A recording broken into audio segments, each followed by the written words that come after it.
Good afternoon, ladies and gentlemen. This is going to be Hairy Muppet. We are going to be casting a Diamond League game here, and it is going to be spectacularly awesome, assuming these guys actually play well, which I assume they will because they are in Diamond League. So there we go. Red Protoss player, name of Nix. I believe we have cast a few of him before, and I believe he did quite well in those games. Down the bottom right side we have our blue. It's blue player, blue Protoss player, whose name is wawacrates. It's funny how I pronounced that correctly, but I screwed up pronouncing blue and player. But there you go. These things do happen. So we are going to see how these players go off against each other. And if you get bored at any point during this game, try and think of what SFP stands for and what LNNS stands for.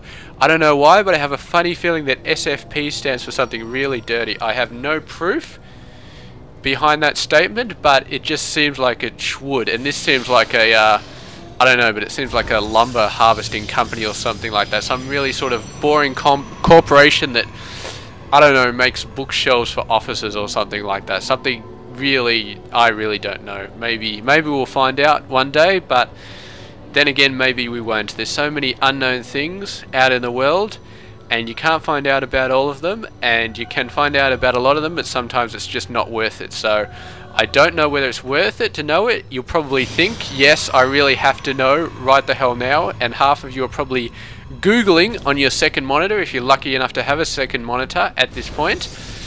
But for most of you, you really won't care in a few minutes, so that's fine. You know, just second gateway. Did I see a second gateway? I thought I saw a second gateway. Where's the second gateway? No, there was no second gateway. I saw two of something here. I thought it was two gates. Oh, it's two gateways. No, it's simulators, sorry.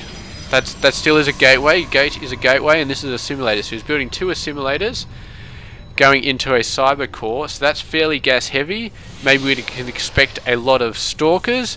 Maybe we can expect Robo Bay, fast Templar, fast DTs. I don't know, the possibilities are simply endless. Well, they're not endless, but there's got to be, you know, at least 6 or 7 of the damn things. And really, I'm not psychic, so I can't guess. There we go, level 30 dapper looking zealot. So he's like the he's like a dark zealot almost. I'm not sure exactly what he did there. He tried to move, he did a waypoint back there. There he goes, he's just moving back, so that's obviously a little bit of a misclick of some kind. There we go, Stargate, so that's why he's building those two gateways for a Stargate. And Void Rays, maybe we'll see some Void Rays. Void Rays, not super effective versus other Protoss, because usually the other player has, you know, stalkers. They'll always get a few gateways and they'll always get Warp Gate, so by the time you're getting in with 2 or 3, oh, excuse me, 2 or 3 Void Rays, I mean, the other player is going to be able to pump out, you know, a few Stalkers, and Stalkers do relatively well against Void Rays. You probably need about 2 to 3 Stalkers per Void Ray, but once you've got them, the Void Rays don't have that much of a chance anymore. The Void Rays do actually do an overcharge. The overcharge edition for the Void Rays has been excellent. It's been all over the place with Protoss players, and they've been using it pretty excellently. And of course, Stalkers are armoured, so maybe even 2 to 3 is a bit underfed as far as the Stalker count goes. But we'll see exactly what he does. Isn't the red player the one with the Stargate? Wasn't he building a Stargate? Where is his Stargate? Is it still going? Did I miss something? Did he cancel it? Am I completely just not holding on to this game in any sort of means? We've got a Robo facility come up there. We've got some nice working count over there. Slightly better working count over here. He's been pushing a little bit harder. He's going for a 3 gate, possibly into expansion, or maybe he's going to grab a 4th gateway or something.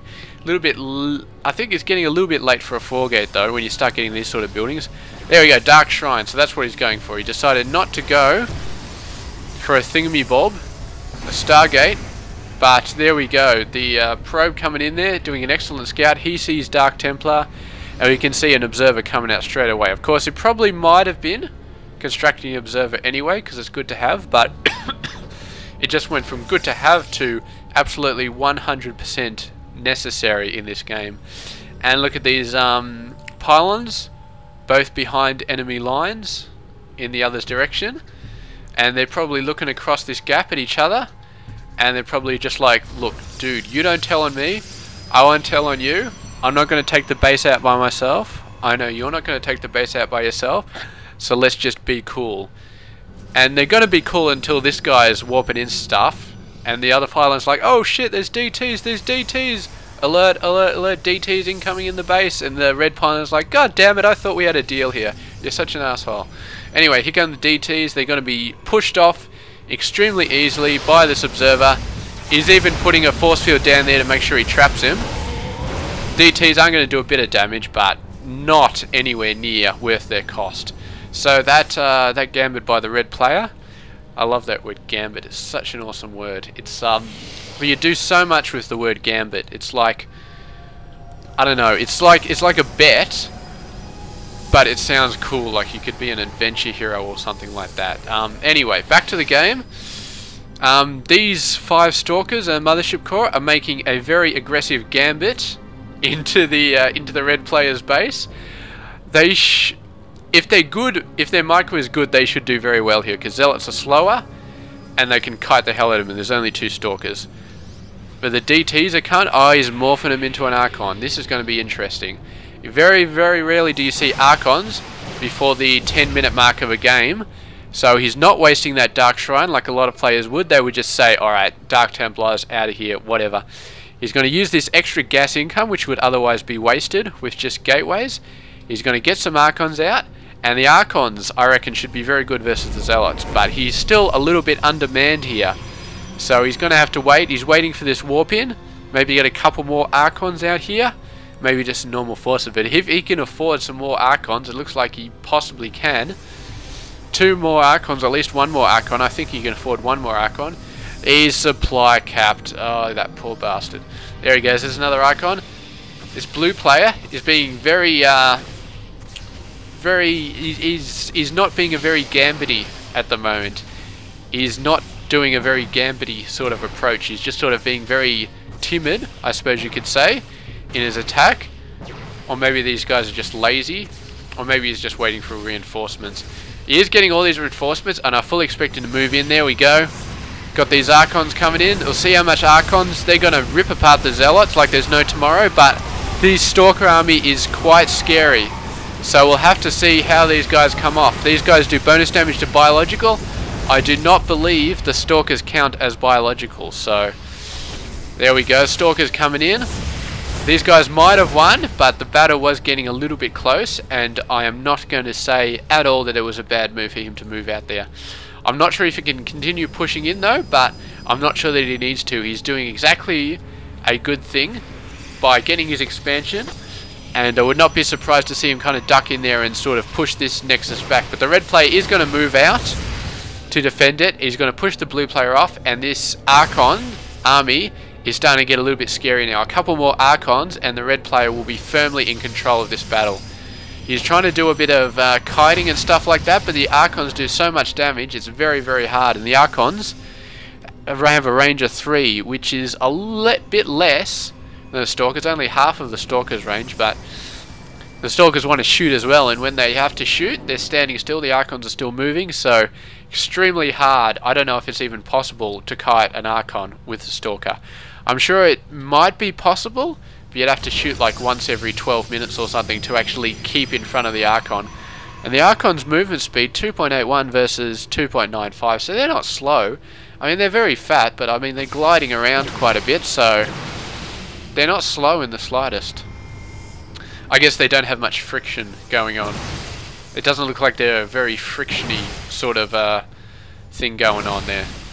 But anyway, these guys are going to run. Oh, nice. He's going to snipe off at least 1 Stalker from that time warp there. I'm not sure if it's actually called a time warp, but we are going to call it the time warp. And we are not going to keep saying time warp, because even though it's a cool word and it brings back lots of fond memories, I know what you're thinking, and it is, but I just like the movie. I never actually did any sort of... Anyway, moving on. Dark Templar still coming out. He's going nuts on the Archons. God, I'm just going so red at the moment. Whatever. We're moving on. We're just going in. Blue player. This is the blue player. He's doing, I think this is 1-1, or maybe it's 2-2 at the moment. Yes, it's 1-1 upgrades. He's getting a couple more pylons. He's really starting to push out his force. The red player is pushing out his force as well, but this Archon army is getting very, very scary. If you ever played the arcade game, Desert Storm or Desert Force or something, where you're constantly building guys, Archon Immortal Colossus, man, wipes everything. By the way, play that. Desert Strike, that's what it's called. Desert Strike. You build up the buildings and they automatically build an army every 30 seconds or so. It's an awesome game. I haven't played it in a long time because, as with every other arcade game in Starcraft, I suck really badly at it. But it is awesome, and the Archons, it's so awesome when you get like 20 of them coming out at once, and they're just like the big blue bubbly blue machine thing that's just, it's like being in those, you know, those bloody restaurants where they have the ball bin and you just sort of dive in and there's balls everywhere, and all the kids are in there having fun, and you're like 35 or something out with your girlfriend and your wife, and you're looking in there for like 5 minutes straight and you're like, oh god, I really want to do it. I really want to do it, but you know you can't because there's like this social faux pas. And yeah, that is a French word. It's got like 3 X's in it, but whatever. It's, you just can't do it. That's what it's like. It's like diving into a bunch of these guys where it's just, it looks like it would be so much fun, except these time the balls are all electrified and they actually shock the hell out of you. That's what it would be like jumping into a group of Archons. It's like jumping into one of those ball bins where the balls are all electrified. And I tell you what, that doesn't sound like a lot of fun. Maybe you think, no, I don't think anybody can mistake that for being fun. These guys do not have legs. That is going to hurt a lot. They need legs. They actually, what he needs is a better army, because there he goes, there's the GG, and the Archons really, really showing their worth. Early game Archons, haven't seen them used that much because they're so expensive, but it was an excellent choice. Transitioning into them from the Dark Templar, he had all this gas, he did not let it go to waste.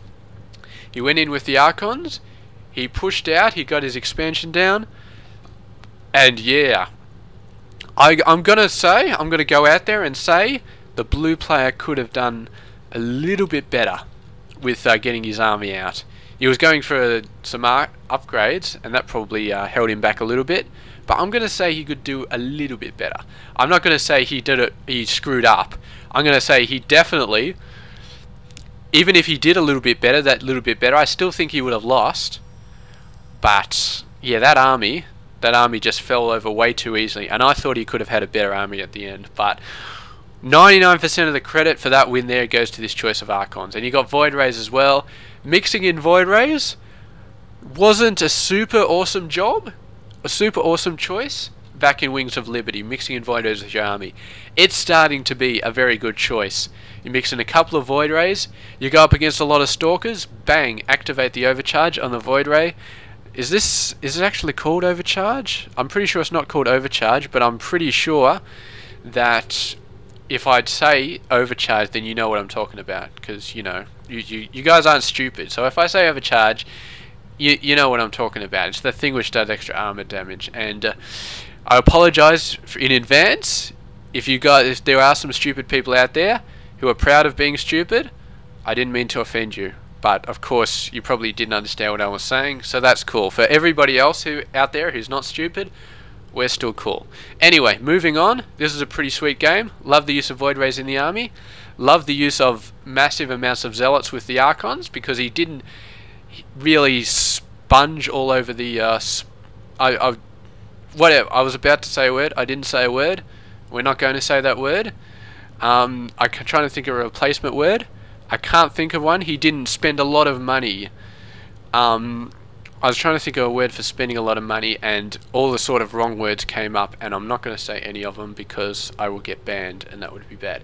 Anyway, Archons, great use. Great use against Stalkers. Not the absolute counter to Stalkers, but they're just so beefy. They really are just beefy, and the Stalkers, they do a lot of damage, but these guys are just beefy. And all the Zealots as well, Did he have legs? He was just about to get legs. Legs would have made it even worse. But anyway, good job to our Protoss player, Nyx, on the Archon use. Blue player, I think you probably improved just that little bit on getting that army. I still think you would have lost, even if you were playing at good level, at a solid diamond level, because these Archons, you don't expect Archons. You really don't. And I'm not sure of the counter. And I don't think these guys are armoured. So, Immortals, not really going to work that much. Zealots are way out because they're biological. I really don't know. I don't know. Massive Archon army, I really don't know. I suppose massive amount of Stalkers with Zealots to take the damage, and Stalkers, I mean, when you have a large army, like 15-20 Stalkers with some Zealots up front, the Stalkers do wipe out the Archons fairly quickly. But with this many Zealots in front, the Zealots would be taking the hits from the Stalkers, and it sort of evens out. So, I don't know, just a massive amount of Stalkers, I think, with Zealots in front to balance out these Zealots. And hopefully the Zealots take the hits from the Void Rays. But if he's clever about microing the Void Rays and targets the Stalkers instead, then I think he may still have lost. But there we go. I'm sure somebody who's much better at playing than I am, will figure out a good counter to this mix. I've got some ideas, but they're not super good. But yeah, I still think Stalkers against Archons is a good option. Anyway, that's my game. That's these guys' game. Congratulations to Nyx, and good try from wawacrates. And I hope you enjoyed this episode. If you liked it, please subscribe, and I'll catch you guys later.